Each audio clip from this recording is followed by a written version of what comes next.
Hey, how's it going, everybody? It's Terrence here again with fishnetproductions.com, coming to you guys with another video today about drum replacement and drum enhancement. Now, this is for you guys who get those mixes from clients or whomever, or maybe you're doing your own mixes where the drums weren't recorded really well. Some of the absolute worst drum recording situations that you can think of, sometimes happen, and sometimes you're required to mix those particular types of tracks. So in this video I'm going to show you a way to deal with those sort of drum recordings. So let's jump right in. Now what I have here is a simple church demo recording.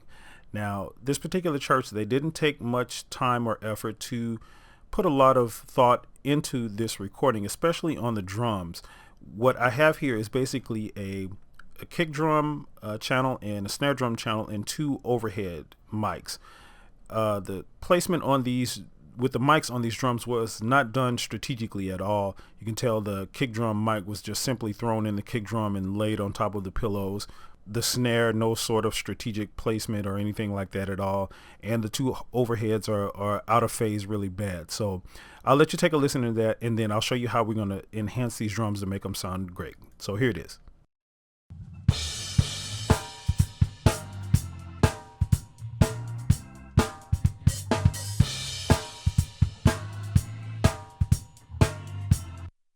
Right, as you can see there, just a lot of bleed from the overhead mics, a lot of the other instruments and the choir and stuff like that. And this kick drum is just, really no body, no sort of even attack or anything to it. It's just a sort of woofy kind of thing going on with this kick drum. Check it out.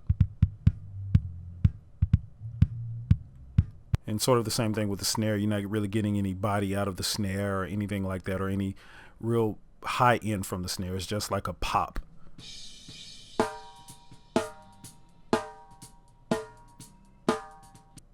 So not the best drum recording for sure. So let me show you how we're going to enhance this. Now, I'm also going to show you a couple of good plugins in this tutorial to use when you're enhancing your drums. So check this out. This is one of my favorite plugins. It's called Auto Align.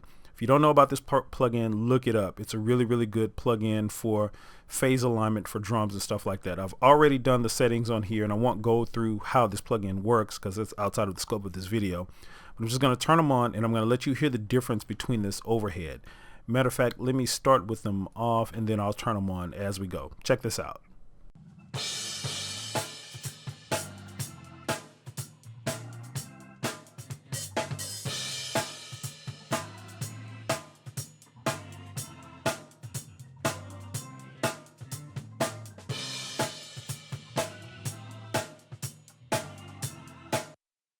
Night and day difference between the phase alignment and the overhead. So that's already some enhancement that we've done there. So we're already in good shape with that. Now the next plugin we're going to use is the Steven Slate Trigger 2 plugin. This is a great plugin as well, and it's one of my favorite for drum replacement. So again, I'm not going to go into detail about how to use this, but I already have it set up to where I'm using a kick sample on this kick drum that we're going to take a listen to, and it's actually replacing this. Now generally what I recommend, and a good tip for you guys, is not to entirely replace your particular kick drum or your snare drum or your toms or whatever it is that you're trying to replace.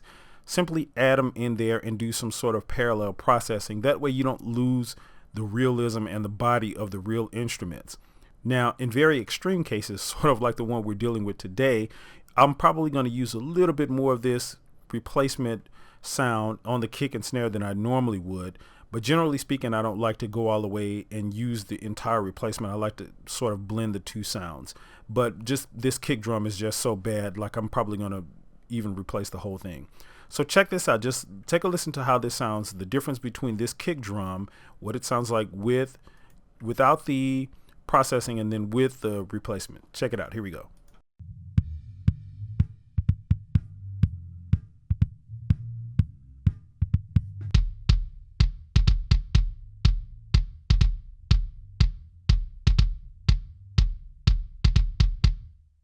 All right, again, a night and day difference right there on what we're getting for the sound. So that'll help us process our drums a little bit better in the mix.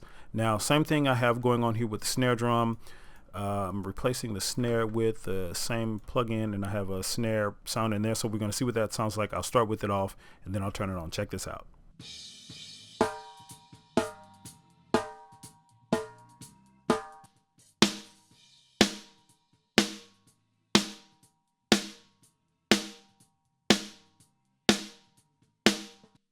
Okay, now again, a better sounding snare for sure.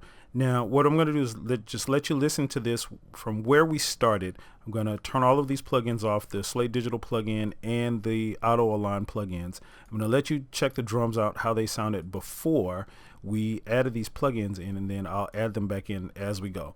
Check this out and you'll see the night and day difference that we have in these drums.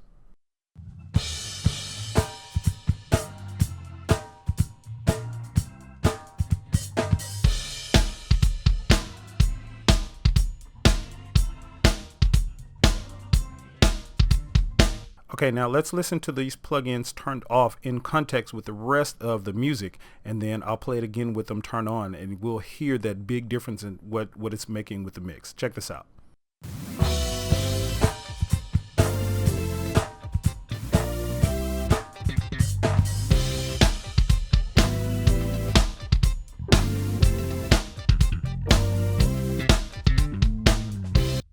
Now my drums sound way better than what they did originally, and this gives me a good base to start my mix with.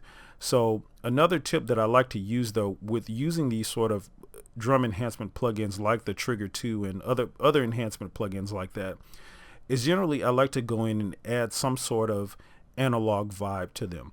What they can be sometimes is a little too clean, and I just like my sounds to sound a little bit different than what everybody else is, using when they're using the plugin straight out of the box. So I usually try to go in and add some sort of analog processing, throw an analog plugin on there, maybe even another Slate Digital plugin, one of the virtual mix plugins from the mix rack or something like that. But generally I like to add some sort of analog feel or distortion to those drums just to give them a little bit more realism and to place them in the mix a little bit more. So that's a tip for you guys to use if you're doing these sort of replacements in your mix. All right, guys, it's as simple as that. And I know a lot of you may know about these particular plugins already, and you're already doing these sort of enhancements to your drum. So this may not be entirely new information to you, but I did want to talk about this because there's a lot of people wondering about these particular plugins and wondering what to do when they get these particular sounds in these drums and they just sound horrible. I mean, sounds like somebody recorded them with an old tape recorder or something like that, and they're kind of stuck. This is a really quick and easy way that you can enhance your drums without fumbling with EQ and trying to put something there that's not there, or take something away and all of that kind of stuff, and giving your drums just a more ragged sound than what you had when you first got them. So anyway, I hope this helped a lot of you guys out with your mixes, and now you're able to get some better drum sounds in your music. Now listen, if you haven't subscribed to the channel, make sure you do that now. Hit that subscribe button right there in the lower right hand corner of your screen on this video.